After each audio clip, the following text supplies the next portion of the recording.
Bring it on, One-Eyed Willie. Number 9, Deadpool 2. So I'm really thrilled this movie managed to make its way onto the top 10. It actually wasn't looking like it was going to be here whatsoever for a little while, having effectively been completely out of the top 10 for a huge chunk of the voting process before Deadpool 2 as a movie slowly but surely crawled its way back up onto here. And I am glad. I've heard a lot of other opinions from critics, friends, and other people within the comic book community that they're a little soft on this movie and kind of view it as pretty mediocre, a sort of standard comedy sequel to a strong comedy movie to begin with.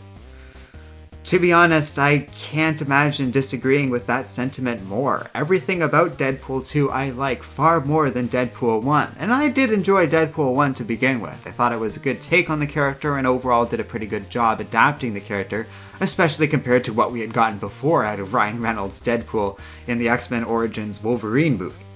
But Deadpool 1 was pretty flat on the whole. It was a pretty standard story, and if it wasn't making fun of the overall dynamic behind the superhero thing, it would be pretty bog standard overall. The effects weren't that interesting, neither was the main villain, and the overall arc of the story wasn't that compelling. Were it not for the overall charm of Ryan Reynolds' Deadpool, the overall fun and humor of the first Deadpool movie, it really would feel lacking.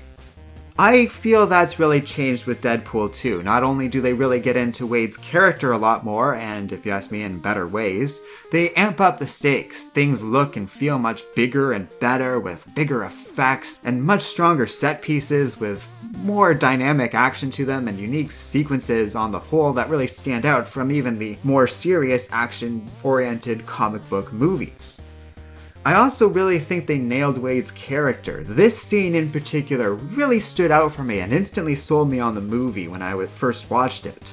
The way that Deadpool just sort of unflinchingly kills this child abuser not only gets into his current psyche and how messed up he was over Vanessa's death, but also how he feels about these sort of things and how Wade from the comics would react to this sort of situation. This is a core part of Deadpool's character, but one that's often overlooked in adaptations of him. He's not just goofy and silly, and in fact, depictions of him which only show him as exclusively goofy and silly often do so at the extreme disservice of the character. Without this depth, the character becomes fundamentally meaningless and aimless, the sort of thing that's funny for a couple of jokes but really can't carry a franchise on its own. So to see a Deadpool with a great deal of sentimentality behind it, but also all the fun and hilarity that one would expect out of a Deadpool movie, is a remarkable and truly wonderful thing. I loved this movie when it first came out, and it is worth remembering that I did do a review of this already when that happened, so we're gonna leave things there. I thoroughly enjoyed this movie, and I'm really glad it found its way onto a very competitive top 10 list. But that's all we really need to say on the matter. If you want to know more, you can check out my review back when the movie first came out. I'll try to remember to post a link to that in the video description. But like with Mr. Miracle and the Best Of list, we're going to set aside that for a moment and talk about something a little extra. Rather than just give you guys a review of something I've already reviewed before, I want to talk about something I haven't talked about, and namely, what I think Marvel and Disney are planning to do with the character now that they have control over him within the film universe as well. Kevin Feige mentioned already that he's pretty excited to be bringing these characters in, and we kind of got a sense of them testing the waters with how Deadpool might fit in a PG sort of movie when they re-released Deadpool 2 as a sort of Christmas special called Once Upon a Time with Deadpool. It's an interesting experiment, and I think one that kind of works on the whole. We've seen superheroes that are normally violent and dangerous show up in comic book stories and teams, which kind of skew violence and make for more all-ages content.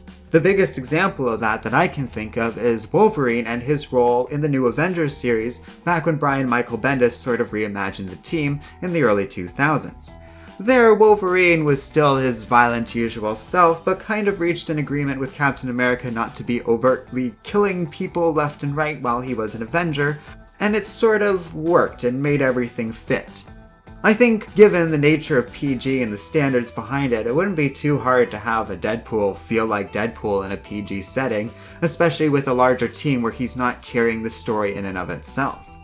I have also an equally hard time imagining that Marvel and Disney won't pass up the opportunity to make the solo Deadpool movies and related spin-offs somewhat R-rated.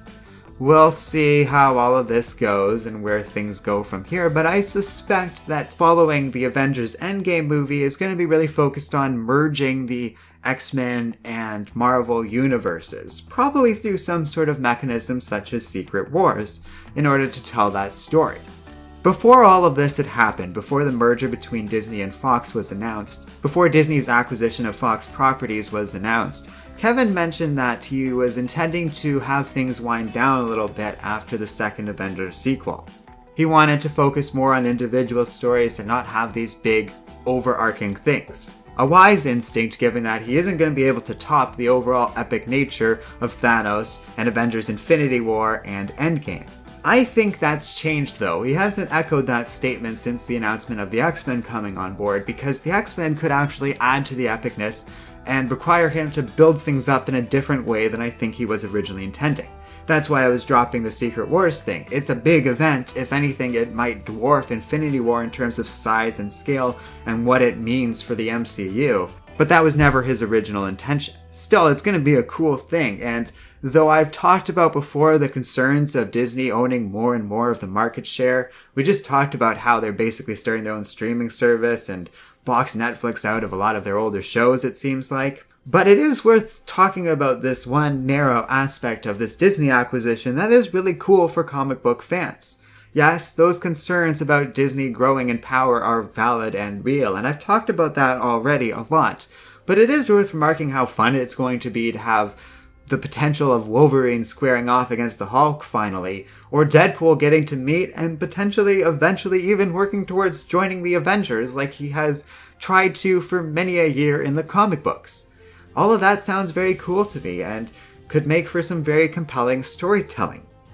Another cool aspect of this is Ryan Reynolds is so all in for Deadpool that he would be game for this sort of thing. I think he has an attitude about it all similar to how Robert Downey Jr. just kept on agreeing to play Iron Man no matter how many times Disney and Marvel asked him to. Obviously he's well paid for it, but it goes beyond that at this point. I don't think Robert Downey Jr. has much to care about in terms of money anymore. But he understands that there's a legacy behind this character now. Part of his identity as a human is that he played Iron Man for so long, and now so many people identify him as Iron Man, as what they think of when they think of Tony Stark. I have a feeling Ryan Reynolds feels very similarly about Deadpool. You can see it in how much work he's put into making this franchise a thing, and how much effort and care he put into the script of Deadpool 2. It's a cool time to be a comic book fan, taking aside all the concerns about the nature of the movie industry and how it's reacting to all of this stuff. Right now, superhero movies are the biggest movies out there, and that's a pretty cool thing. And seeing this change happen, Marvel basically becoming the whole franchise that it is in the comics and has never been in the movies, that's an exciting thing to think about. So let me know what you guys think in the comments section below. Thanks for watching, and if you like Comic Island, be sure to check out our Patreon page in the video description below. And don't forget to like, subscribe, and keep reading comics.